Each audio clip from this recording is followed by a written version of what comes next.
Welcome guys, my name is Mohammad Alam. आज मैं बहुत दिनों के बाद आपके सामने एक और अच्छा वीडियो लेके आया हूँ जो आपके लिए बहुत ही कामगार और बहुत ही यूज़फुल वीडियो है। चलिए आज हम देखते हैं ऐसे प्रयोग जो हम मोस्टली इसका प्रयोग करते हैं, लेकिन हमें इसका प्रयोग के बारे में पता नहीं होता कि हम इसका प्रयोग सही कहाँ करें। गाइस आज हम पढ़ते हैं मच, मैनी और वेरी। ये हमने अधिकतर प्रयोग करते हैं मैनी, मच और वेरी।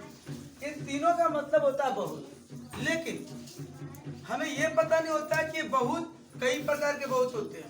कुछ बहुत गिनती वाले होते हैं, कुछ बहुत बिना गिनती वाले होते हैं और कुछ बहुत भाव वाले होते हैं। जैसे मेरे पास बहुत कलम है, तो ये गिनती वाले हैं। अरे बोलिए, गिनती वाले हैं ना। तो इसमें हम एक होता है गिनती वाले बहुत, और दूसरा होता है बिना गिनती वाला बहुत। ठीक है, देखिए बहुत के हम कैटेगरी छांट रहे हैं। और एक होता है भाव वाला। क्या होता है? भाव वाला बहुत।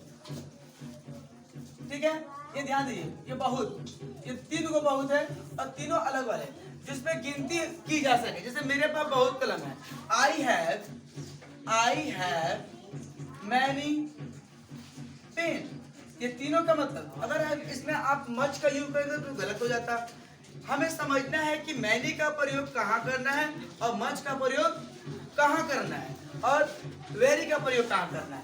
अब देखिए, मैंने आपको दिखाया जहां पर गिनती हो सके, गिनती वाले शब्द, गिनती वाले सेंटेंस, उसमें बहुत का प्रयोग करते हैं। आई हैव मैनी पेन, जिसमें गिनती नहीं हो सके, जो गिनती हम कर ही नहीं सकते हैं। जैसे मेरे पास बहुत पेट्रोल है, तो क्या पेट्रोल की गिनती कर सकते हैं? क्या एक पेट्रोल, दो पेट्रोल, तीन पेट्रोल नहीं कर सकते।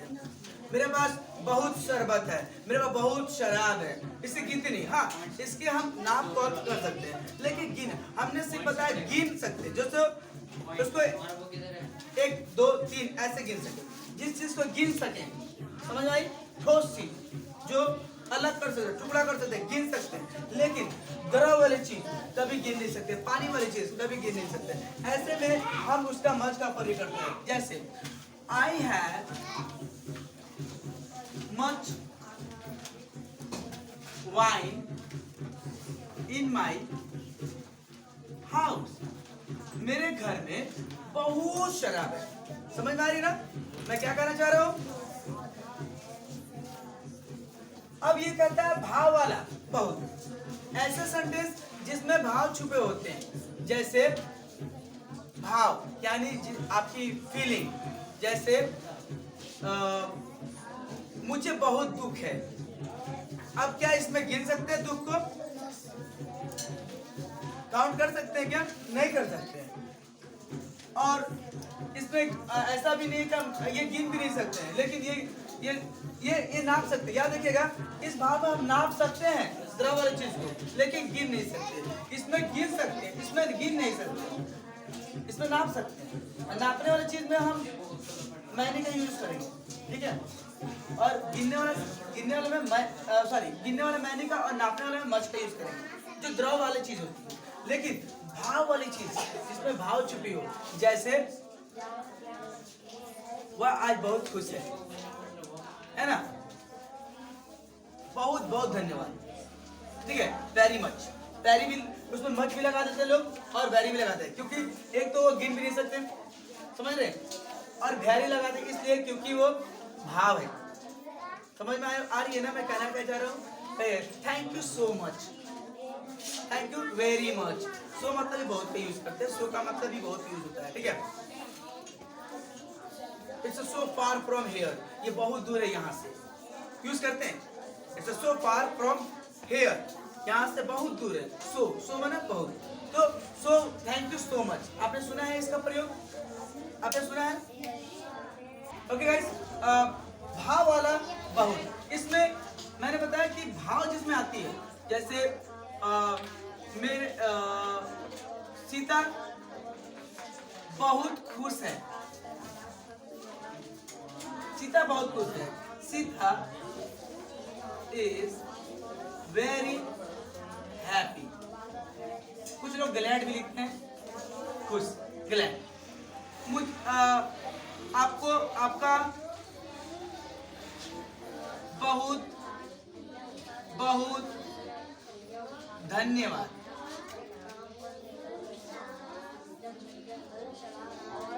अब क्या बहुत बहुत कभी कभी सेंटेंस मिले तो क्या आप वेरी वेरी बोलिएगा? एक सेंटेंस बोलेंगे। यू बहुत, यहाँ थैंक इसका अपोजिट कर देंगे। Thank you very much. बहुत बहुत धन्यवाद। एक में वेरी का यूज किया, एक में मच का यूज किया। इस बात पर थोड़ा सा गौर कीजिएगा। एक वेरी का यूज करें, हमने बहुत बहुत धन्यवाद, आपका बहुत बहुत धन्यवाद। कभी किसी के बाइक से लिफ्ट लेते हैं और मैं बोलता हूँ कि आपका बहुत बहुत शुक्रिया, आपका बहुत बहुत धन्यवाद, ठीक है। तो ऐसे सेंटेंस में आपका बहुत, एक बहुत लिए वेरी के लिए, भाव के लिए, और दूसरा वेरी बहुत लिए वो अनगिनत के लिए। क्योंकि धन्यवाद को गिन सकते हो क्या? नहीं गिन सकते। इसलिए हम इसका प्रयोग एक वेरी का प्रयोग किस लिए करते हैं? मैनी का प्रयोग और मच का प्रयोग। तीनों में बहुत, तीनों का अर्थ बहुत होता है, लेकिन इंग्लिश में तीनों का बहुत का यूज अलग अलग तरीके से करते हैं। जैसे हमने पिछले वीडियो में पढ़ा था कि चाहिए का प्रयोग अलग तरीके से करते हैं। सकना का ये प्रयोग अलग अलग तरीके से होता है। ठीक उसी तरह मैं आप लोग को ये बताना चाहता हूँ कि कोई भी सेंटेंस अगर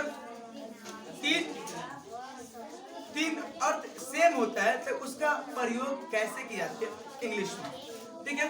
आज हमने ये बहुत का प्रयोग पढ़ा, जो बहुत हमारे इंग्लिश में तीन शब्द रखते हैं, तीन अर्थ रखते हैं, लेकिन तीनों बहुत का प्रयोग अलग अलग तरीके से होते हैं, जिसको हमें उसको डिफाइन करना है, उसको छांटना है, छांट कर लिखना है कि हम गिनती वाले बहुत का प्रयोग गिनती वाले में मैनी का यूज करते हैं उसमें, और जिसको गिन नहीं सके उसको मच का यूज करते हैं, और जिसको में भाव छुपा हो उसमें हम वेरी का यूज करते हैं। ये आप हमेशा तीन चीज याद रखते हैं। तीनों का अर्थ बहुत होता है, तीनों का अर्थ बहुत होता है, और तीनों का यूज अलग अलग होता है। मैं इस बात को दोबारा रिपीट करवा दिया हूँ, तीसरा बार भी कर देता हूँ कि मच का प्रयोग, मैनी का प्रयोग और वेरी का प्रयोग, तीनों का प्रयोग, तीनों का हिंदी अर्थ होता है बहुत, लेकिन हम हिंदी में सब में बहुत का यूज करते हैं, कभी हिंदी में अलग यूज नहीं करते हैं। लेकिन इंग्लिश लिखते समय हमें अलग अलग उपयोग करना है। आप उसके जगह उसको रखिएगा तो आपकी सेंटेंस गलत हो जाएगी, ठीक है। ऐसे कंडीशन में हम देखेंगे कि किस सेंटेंस में बहुत आ रहा है और कौन से गिनत वाले हैं, भाव वाले हैं और अनगिनत वाले हैं, ठीक है। तो जिसमें अनगिनत होंगे उसमें मच का प्रयोग करेंगे, जिसमें गिनत होगी उसको मैनी का प्रयोग करेंगे, और जिसमें भाव छुपी होगी उसमें मच का प्रयोग करेंगे, वेरी का प्रयोग करेंगे, ठीक है। मुझे लगता है कि आप लोग बहुत इजी तरीके से सीख गए। वीडियो को देखिए, सब्सक्राइब करें, लाइक करें। Thank you, bye bye.